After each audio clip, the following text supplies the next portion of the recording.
शेळीपालन आणि कुक्कुटपालनाच्या दुनियेमध्ये एक पाऊल मी टाकलं होतं आणि महाराष्ट्रातल्या देशातल्या मराठी भाषा समजणाऱ्या सगळ्यांनी तुम्ही जे प्रेम दिलं, सगळ्यात पहिला प्रयोग झाला आपला नगर जिल्ह्यामध्ये येळीला.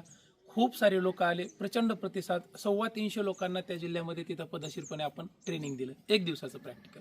त्याच्यानंतर राळेगावला प्रयत्न केला. राळेगावला जवळपास 250 लोक आले. आपण यवतमाळ जिल्हा, चंद्रपूर, अमरावती या भागातल्या सर्व लोकांना बोलवलं होतं आणि खूप चांगल्या पद्धतीनं तुम्ही आलात. मला सेवेची संधी दिली. आपण शेळीपालनावर आणि कुक्कुटपालनावरती पदशीर त्या ठिकाणी चर्चा केली. खूप छान वाटलं. काय होतं, मागच्या वर्षी आपण आपल्या फार्मवरती ट्रेनिंग लावली होती. महाराष्ट्राच्या कानाकोपऱ्यातून एवढ्या दुरून इथं यायला तुम्हाला अडचणी येत होत्या, म्हणून आपण हे प्रत्येक जिल्ह्यामध्ये जाऊन ट्रेनिंग लावायलो. तर याचा प्रतिसाद पाहून मला खूप मनापासून चांगलं वाटलं, म्हणून मी धन्यवाद देण्यासाठी हा व्हिडिओ बनवत आहे. नगर जिल्ह्यामधले जे 350 लोक आले होते त्यांचे खरंच मनापासून धन्यवाद. येळीला आपण ट्रेनिंग ठेवलं होतं आणि आता सध्या हे मागच्या आठवड्यामध्ये जे आपण राळेगावला ट्रेनिंग घेतलं, त्या राळेगाव यवतमाळ जिल्ह्यातल्या तिथं जे काही विदर्भातल्या लोकांनी प्रतिसाद दिला किंवा एवढी लोक आली, खरंच मनापासून धन्यवाद. कारण काय होतं, शेळीपालनामध्ये जे मी मनापासून सांगायलो, जे प्रयोग केले आपल्या फार्मवरती, हे आधुनिक शेती फार्मवरती जे आपण छोटे छोटे प्रयोग केले आणि ह्या सगळ्या प्रयोगाला तुम्ही सर्वांनी प्रतिसाद दिला. इतके सारे व्हिडिओ पाहिले. कारण मेहनत तर होतीच हो, ह्या गव्हाणी बनवणं असो, हे फार्म बनवणं, हे शेड बनवणं, ह्या सगळ्या गोष्टी ही होती. परंतु तुम्ही तेवढ्या आत्मीयतेनं बघितलं आणि तुम्ही तेवढ्या आत्मीयतेनं केलं, म्हणून तुमचे धन्यवाद.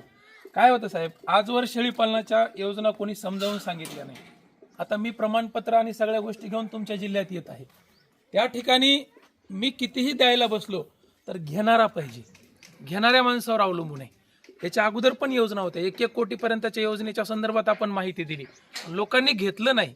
मग आता मी काय केलं, राळेगाव सारखाच प्रयोग महाराष्ट्राच्या वेगवेगळ्या कानाकोपऱ्यात न्यायचं.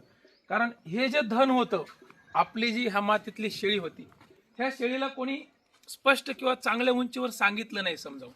आता हे उस्मानाबादी गावरांचं जे धन आहे, ह्या शेळीला नखापासून तर शिंगापर्यंत आपल्याला ते स्पष्ट करण्यात आलं. आणि सगळ्यात महत्त्वाचं काय माहिती आहे का, मला धन्यवाद याच्यामुळे द्या वाटतात, कारण मला तुम्हाला भेटता यायले. जी लोक इतके दिवस मला फोनवरती बोलत होती, कधीतरी व्हॉट्सअपला मेसेज करून विचारायची, कधीतरी यूट्यूबवरती फक्त कमेंट करून प्रश्न विचारायचे, त्या लोकांना समोरासमोर बघता यायले. बरोबर आहे का नाही? आणि तुम्हाला सुद्धा, जे महाराष्ट्रातले तुम्ही लोक आहेत, मोबाईलवरती पाहणारा व्यक्ती तुमच्या जिल्ह्यामध्ये, तुमच्या गावामध्ये आल्याच्या नंतर एक तो आनंदाचं वातावरण आहे. दुसरी महत्त्वाची गोष्ट, मग खरं सांगा, जे काय 2 पैसे कमवले ह्या क्षेत्रामध्ये, विशेषतः पैशासाठी कधी काम केलं नाही, परंतु त्याची मला एक तुम्हाला भेट घेऊन परतफेड करता येईल. म्हणजे आपण फीस पण ठेवली नाही, फक्त 99 रुपये फीस ठेवून राळेगावमध्ये तुम्ही एवढे सगळे आलात. मला नाश्ता, जेवण, सगळ्या गोष्टीची सुविधा देता आली. मी सोयीसाठी सगळ्या गोष्टी सोयीस्कर करतोय. नाही हो, शक्य नाही महाराष्ट्रामध्ये 99 रुपयामध्ये एवढी सगळी अरेंजमेंट. तुम्ही पण विचार करा ना, किंवा सतीश सर इथं आले, तुम्हाला सगळ्या गोष्टी, जुने पण मेंबर होत्या, नवीनच यावं असं काही नाही, जुने मेंबर पण आले होते. त्या लोकांना फक्त 99 रुपये फीस ठेवली आपण एवढ्या सुंदर प्रोग्रामला. सकाळी नाश्ता ठेवला, 2 टाईम चहा ठेवला, त्याच्यानंतर दुपारी जेवण ठेवलं, सायंकाळी जाताना गप्पा, फोटो सेशन वगैरे सगळं झालं आणि तुम्ही घरी गेलात. म्हणजे ही विशेष तुम्हाला खर्चिक बाब नाही. नाही शक्य होत, 99 रुपयात कोणी ट्रेनिंग अरेंज करू शकत नाही, आणि केलं तर त्यांचे अभिनंदनच, कोणीही असो. आणि ज्यांना प्रमाणपत्र पाहिजे, आता बऱ्याच लोकांना वाटत होते की सर एवढ्या लांब तुम्ही इथं पोस्टाने येईल का नाही, आम्हाला गॅरंटी नव्हती, म्हणून येतोय. आता हा व्हिडिओ स्पेशली नगर आणि राळेगावकरांसाठी धन्यवाद म्हणून आहे. 2 प्रयोग खूप यशस्वी झालेत. आता आपण महाराष्ट्राच्या 4 ठिकाणी येत आहोत. 4 ठिकाणं म्हणजे सगळ्यात पहिले काय करूया, धुळे जिल्हा फार महत्त्वाचा आहे. नंदुरबार, धुळे, जळगाव, त्या 3-4 भागातल्या लोकांसाठी 40गावच्या बाजूला एक लोकेशन आहे, तुम्हाला मी व्हॉट्सअपवर लगेच टाकणार आहे, तयार राहायचं.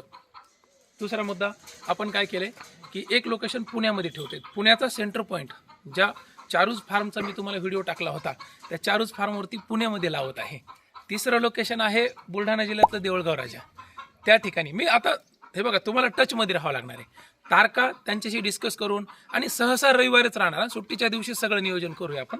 कारण सुट्टीच्या दिवशी तुम्हालाही सुट्टी, त्या फार्मवर येण्यासाठी सगळ्यांना अडचणीतून मार्ग काढत येण्यापेक्षा सोयीस्कर रीतीनं झालेलं बरं. आणि त्याच्याही पेक्षा महत्त्वाचं, नांदेड जिल्ह्यामध्ये थोडंसं पलीकडल्या भागामध्ये एक ट्रेनिंगचं नियोजन आहे, आणि सांगलीमध्ये लवकरच होणार आहे. तारका तुम्हाला सांगणार आहे. फक्त तुम्ही काय करायचं, आता जो यूट्यूबचा व्हिडिओ आहे ना, हा, याच्या खाली कमेंट करून सांगा की तुम्ही कोणत्या जिल्ह्यातून येणार आहात. कोणाकोणाला वाटतं की सतीश सरांना आमच्या इथं यावं, किंवा अजून काही असे फार्म आहेत आपल्या लोकांचे की नाही सर तुम्ही काय करा माझ्या फार्मवर ट्रेनिंग लावा, तुमचा नंबर पत्ता मला ॲड्रेस करून सांगा, म्हणजे मी पण त्या गोष्टीचा विचार करेन. तसे आपले मेंबर भरपूर आहेत.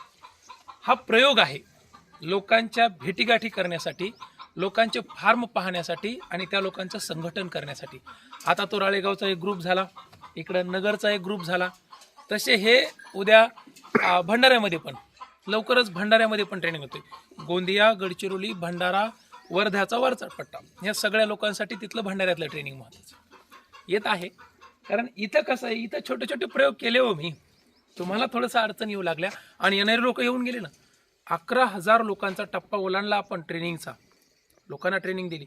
बरं, प्रमाणपत्रामध्ये पण तुम्हाला मागच्या वेळेसच म्हणलं, शेळीपालन, कुक्कुटपालन, दुग्ध व्यवसाय आणि आता जो सगळ्यात महत्त्वाचा विषय वराह पालन, जो कधी कोणी प्रमाणपत्रामध्ये घेतला नव्हता, त्या वराह पालनाचं म्हणजे 4 विषयाचं प्रमाणपत्र होतं. मला काय म्हणायचं आहे, तुम्हाला काय लागते तेवढं सांगा, द्यायला मी तयार आहे. आपण त्याच्यात तडजोडी करू आणि महाराष्ट्राच्या सगळ्या कानाकोपऱ्यात जाऊया.